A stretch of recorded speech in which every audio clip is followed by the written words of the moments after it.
The Book of Mormon claims to preserve the history of a people who once lived in the Americas. It claims they migrated from Jerusalem across the ocean and established thriving civilizations that were technologically advanced, generally literate, and who worshiped Jesus long before he was ever born. The record of these people was then apparently translated by Joseph Smith and became the foundational book of Scripture for the Church of Jesus Christ of Latter-day Saints.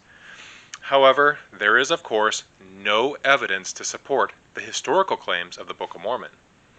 It does, however, preserve some very important things. The early Mormon worldview, including the Book of Mormon, was shaped by revelation and also by cultural myths, pseudo-histories, and the religious questions that were common in early 19th century America. Welcome, friends, enemies, and everyone in between, to my channel, The Masked Mormon. I am, of course, The Masked Mormon. Why are you wearing a mask? Were you burned by acid or something like that? Oh no, it's just they're terribly comfortable. I think everyone will be wearing them in the future. I am a Mormon who used to believe that the Book of Mormon was an actual account of the history of an ancient group of people. But then, as my faith deconstructed, I came to realize that the book was a 19th century creation, and as such, it preserves some very important paradigms that were important at that time. The Book of Mormon is a time capsule of sorts, not of an actual history of an ancient people, but of the myths, beliefs, theological struggles, and pseudo-histories that were commonly accepted at the time of Joseph Smith. Over the centuries, these beliefs have all but vanished from our own cultural zeitgeist, but they remain in the Book of Mormon. Once common knowledge was replaced as we learned more, and these ideas were left behind in general. But they persist in the Book of Mormon. But before we get into it, I know it's been a little longer since I posted a video. I generally try to post a video every other week, but there has been a lot going on. I've had to fix some appliances in my house that had stopped working, one of the consequences of home ownership. I've also had to make some car repairs. Now, the engineer in me compels me to do it myself. Also, if you recall, I am also a pyrotechnician on the side. Independence Day was just celebrated in the United States, and my team and I put on some fireworks shows for a couple of cities. Since I have been doing professional grade fireworks, the commercially available stuff just really doesn't do it for me anymore. But anyway, let's get into the topic at hand. It was claimed that the Book of Mormon was written for our day. But it wasn't really written for our day, meaning the 21st century. It was written for the day that the Book of Mormon was written in, the early 19th century. It preserves such things as the mound builder myth, the lost tribes of Israel, anti-Catholic sentiments, the gathering of Israel, and dispensationalism, certain aspects of manifest destiny, and folk magic. The Book of Mormon tries to answer several theological questions that were important in rural America at the time, like the nature of salvation and the atonement, where authority is derived from, the nature of revelation and the need for a true church, and several other questions. Now let's look at some of these ideas that have been preserved in the Book of Mormon. Now this isn't going to be an exhaustive list. If there's anything that I miss or that you want to point out, please leave it in the comments. And as we do, let's remind ourselves that these things reflect not an ancient history, but how 19th century people saw the world. The first that I want to talk about is the presence of the mound builder myth in the Book of Mormon. It was widely believed in the 18th and early 19th century America that the large earthen mounds and burial complexes that were common across the Midwest were built by a race of people before the Native Americans. This was believed to be a white race that were connected to the people of the Bible by being a part of the so-called lost tribes of Israel. These beliefs were promulgated by writers, preachers, and was considered common knowledge at the time. The Book of Mormon's claim that a group of Israelites migrated to the Americas and built great civilizations mirrors these ideas. The Nephites were the white, civilized, literate Christian people who were eventually overcome and destroyed by the Lamanites, who were cursed with a skin of blackness and became the principal ancestors of the Native Americans. Though this was changed fairly recently to the Lamanites being among the ancestors of the Native Americans, as more and more evidence revealed that the Native Americans have no relation to the people of ancient Israel.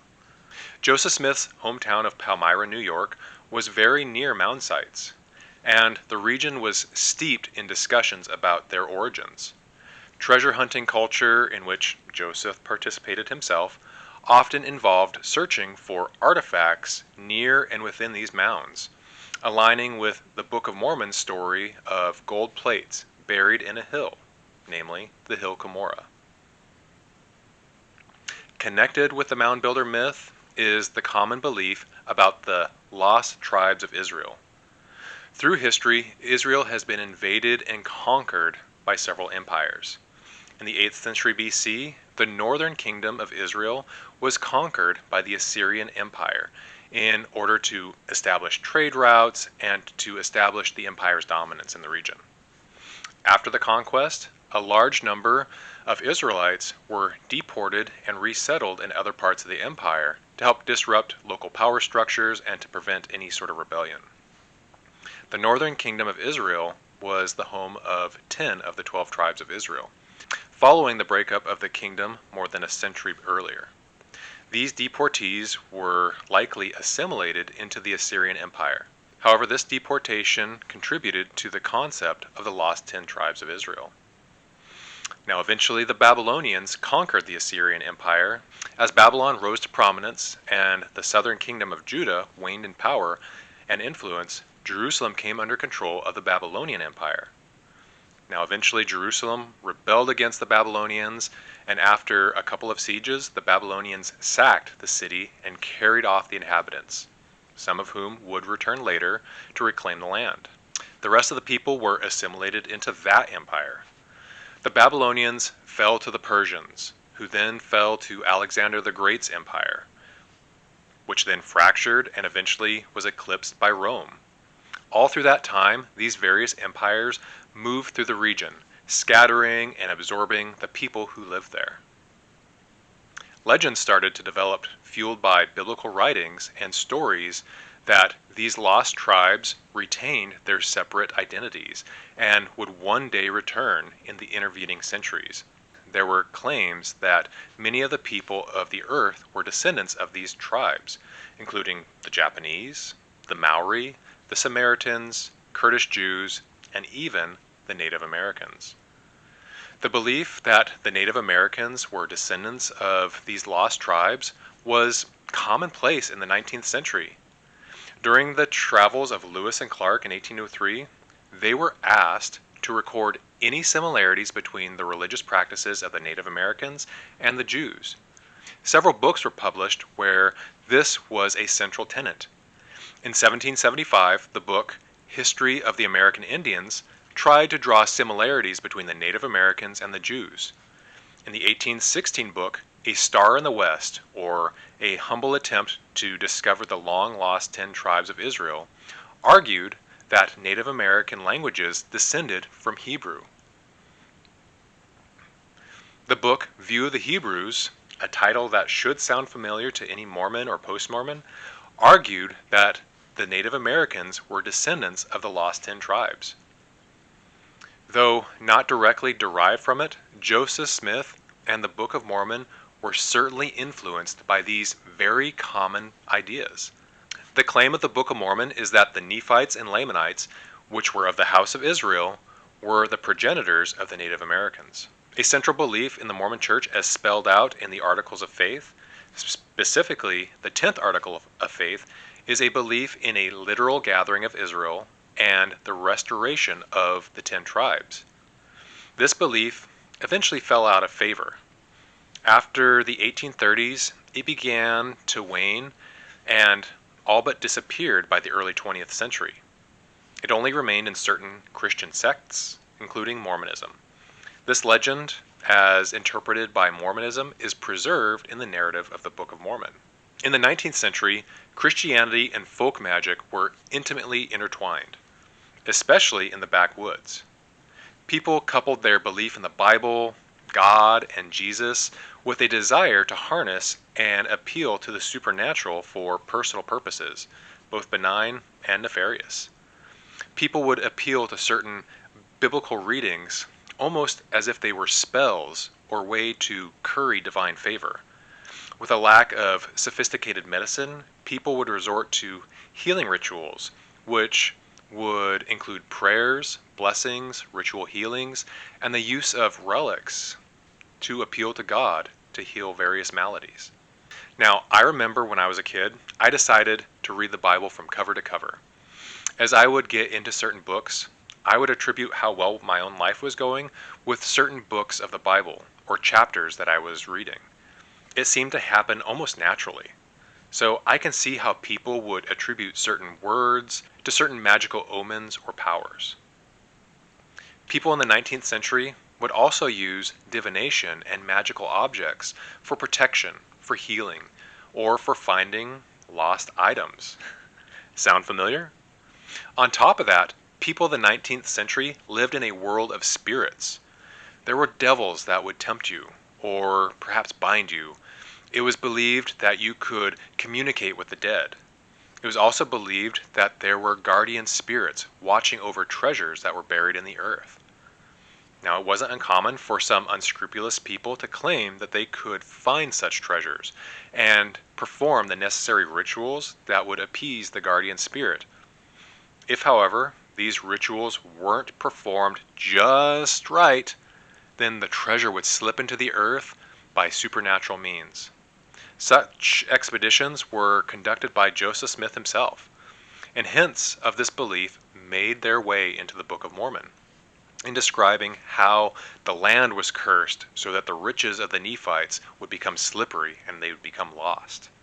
It also appears in the narrative about the origin of the Book of Mormon. Moroni, a guardian spirit, appears to Joseph Smith telling him about a treasure which is buried. Moroni, however, blocks Joseph from retrieving it until certain conditions are met. Once Joseph retrieves the plates, they are translated, and then they are delivered back to this guardian spirit for safekeeping. The folk magic that wasn't uncommon at the time ends up preserved in the Book of Mormon and the history of the church. Like I've said a couple of times already, the Book of Mormon is claimed to be written for our time. But not our time, but for the 19th century. It deals with theological questions that were being wrestled with at that time. Things like the nature of God, though this does change as Joseph's theology changes over time. Or how faith and works relate to salvation. Or to beliefs about the fall of Adam and Eve and whether it was necessary for them to be expelled from the Garden of Eden. The Book of Mormon has treatments on the nature of free will and agency, ultimately stating that individuals are free to act for themselves and are free to choose liberty and eternal life through Jesus or captivity and death through the devil. Another common topic for debate was concerning how Jesus' atonement worked. There were several atonement theories that were being debated at that time, and the Book of Mormon undertook to try to explain how the atonement worked. And it seems as though it fell on the side of penal substitution theory, whereas Jesus was a substitute for humanity and bore the penalty of the sins of all people. The Book of Mormon also incorporates some manifest destiny into its pages. It incorporates the idea of America as a choice land above all other lands, long before the establishment of the United States.